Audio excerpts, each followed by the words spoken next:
তৃণমূলের পর্যায়ে নির্বাচন অত্যন্ত প্রতিদ্বন্দ্বিতামূলক নির্বাচন, হয়তো দুই একটা ক্ষেত্রে হতে পারে, কিন্তু এতগুলো ব্যক্তি বিনা প্রতিদ্বন্দ্বিতায় নির্বাচিত হওয়ার ঘটনা অতীতে ঘটেনি। এবং শুধু তাই নয়, যে এই নির্বাচনের সময়ে বিরোধী দলে যারা তাদের প্রার্থীদেরকে, এমনকি সরকারি দলের বিরোধী যারা মনোনয়ন পায়নি তাদেরকে মনোনয়নপত্র জমা দেওয়ার থেকে বিভিন্নভাবে হয়রানি করা হয়েছে, মনোনয়নপত্র জমা দেওয়া থেকে বাধাগ্রস্ত করা হয়েছে। তো এটা আমাদের গণতান্ত্রিক ব্যবস্থাকে সুসংগত করে নাই, বরং গণতান্ত্রিক ব্যবস্থাকে কুলুষিত করেছে, গণতান্ত্রিক ব্যবস্থাকে ক্ষতিগ্রস্ত করেছে।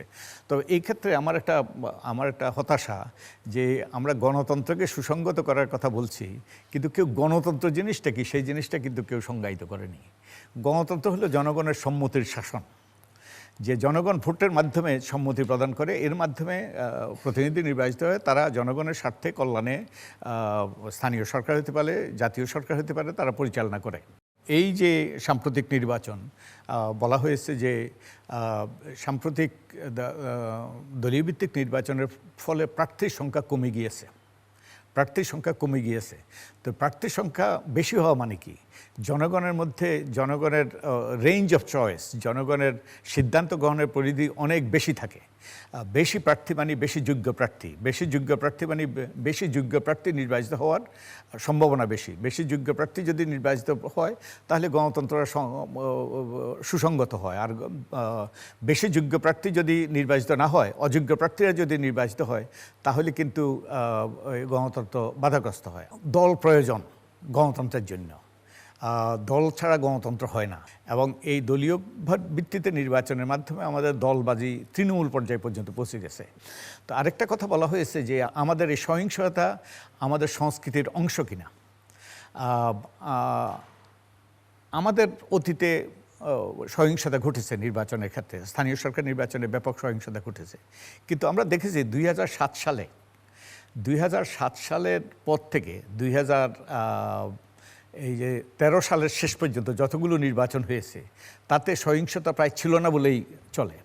তাতে ইউনিয়ন পরিষদে কয়েকজনের প্রাণহানি ঘটেছে, আর এছাড়া অন্যান্য সবগুলো নির্বাচনে, আমাদের 2008 সালে জাতীয় নির্বাচন হয়েছে, আমাদের সবগুলো স্থানীয় সরকার নির্বাচন হয়েছে, অনেকগুলো পৌরসভা নির্বাচন হয়েছে, কিন্তু এইসব নির্বাচনে, সিটি কর্পোরেশন নির্বাচনে এসে কোনো প্রাণহানি ঘটেনি। কিন্তু এরপর থেকে আমাদের দলীয় সরকারের অধীনে নির্বাচন শুরু হওয়ার পর থেকে আমাদের আবার সহিংসতা ফিরে এসছে। তো এটা আমাদের সংস্কৃতির অংশ বলবো না, এটা হলো আমাদের রাজনৈতিক দলের তাদের প্রভাব, পরিচ্ছন্ন রাজনীতি চর্চার অভাব। আর আরেকটা যে জিনিস আমাদের এই নির্বাচন, দলীয়ভিত্তিক নির্বাচনের ফসল, সেটা হলো নির্বাচনটা কলঙ্কিত হয়েছে, নির্বাচনটা কারচুপি হয়েছে, ব্যাপক জালভোট হয়েছে, ব্যাপক কেন্দ্র দখল হয়েছে।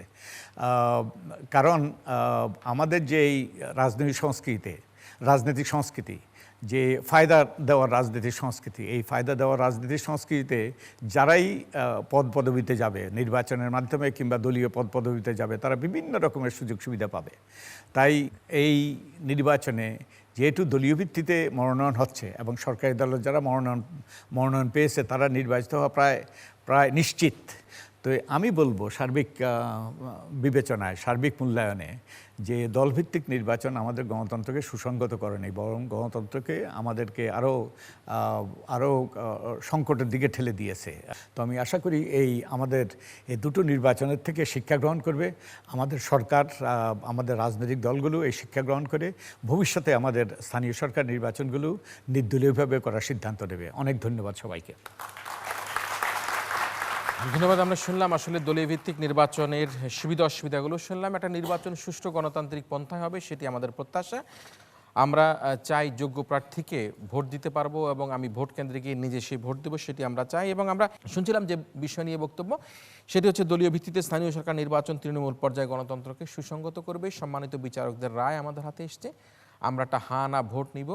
এই প্রস্তাবের পক্ষে যারা আছেন তারা হা বলুন, যারা এই প্রস্তাবের পক্ষে আছে তারা হা বলুন, প্রস্তাবের পক্ষ দল হা বলুন, এবং এই প্রস্তাবের বিপক্ষে যারা আছেন তারা না বলুন, প্রস্তাবের বিপক্ষ দল না বলুন। যারা প্রস্তাবের বিপক্ষে আছে তারা না বলুন। আমাদের সম্মানিত বিচারকের যে রায়, যে ফলাফল, এতে আমরা দেখতে পাচ্ছি এই প্রস্তাবটি এই সংসদে গৃহীত হয়নি।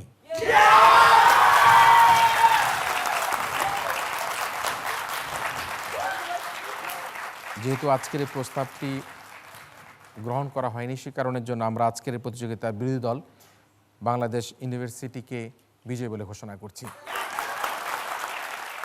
অভিনন্দন রইল বাংলাদেশ ইউনিভার্সিটিকে এবং একই সাথে আরও বেশি অভিনন্দন রইল শাহজালাল বিজ্ঞান ও প্রযুক্তি বিশ্ববিদ্যালয়ের বক্তাদের। তারা অনেক দূর থেকে এখানে এসে এই প্রতিযোগিতায় অংশগ্রহণ করেছে।